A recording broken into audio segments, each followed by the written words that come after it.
Have you ever had to make a decision about a course of action, but the solution wasn't immediately obvious? On one hand, if you took action, there'd be tremendous potential for good and that you could actually benefit from it.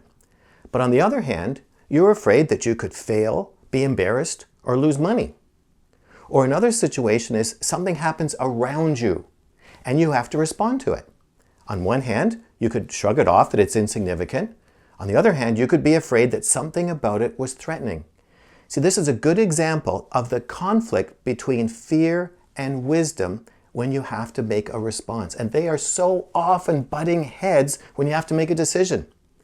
Now, there's a great example of this conflict in Numbers chapter 13, when the 12 spies were sent into the promised land.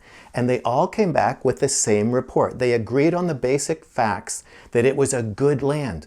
But 10 of the spies were so afraid. They said, we're grasshoppers in their sight. There's giants there. We can never succeed. It'll never work. We need to give up, stay in our comfort zone. And they thought they were being wise. But the other two, they acted in God's wisdom. They saw the same risks and the same benefit, but they said, we can do it. God's with us. He's given us a promise. We can conquer this land. Let's go. So you see, both groups had the same basic information, totally opposite conclusions, but they both thought they were wise. So how do you separate fear and wisdom? Well, let's look at some of the characteristics. Fear will always make you upset. It will always remind you of your inadequacies. It will always make you feel worse. It'll always remind you of your past failures. It will, instead of building you up, it'll always put you down.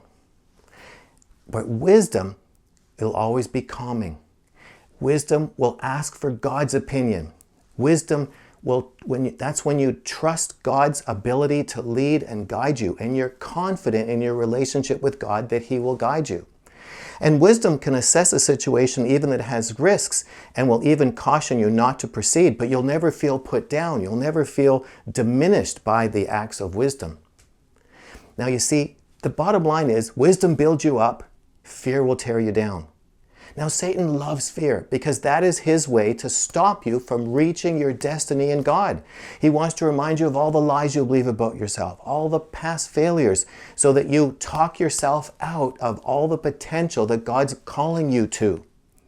And you just say, I'd rather stay in my comfort zone because it's safer.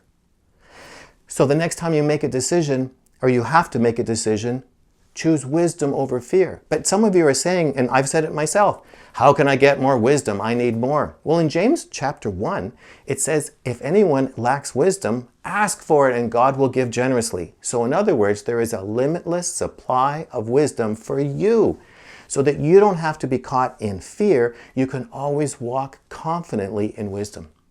So the next time you make a decision, ask God what is His opinion, what does He want you to do, what is His direction, and trust His ability to guide you. Overcome fear with God's wisdom. Now I want to hear from you. What difference has it made in your life when you chose wisdom over fear? How did it improve your decision making?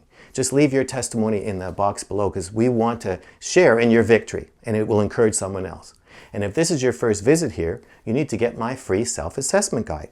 And to do that, just subscribe to my weekly email newsletter by filling out the subscription form on this page. And I'll talk to you again next week. But this week, choose wisdom over fear.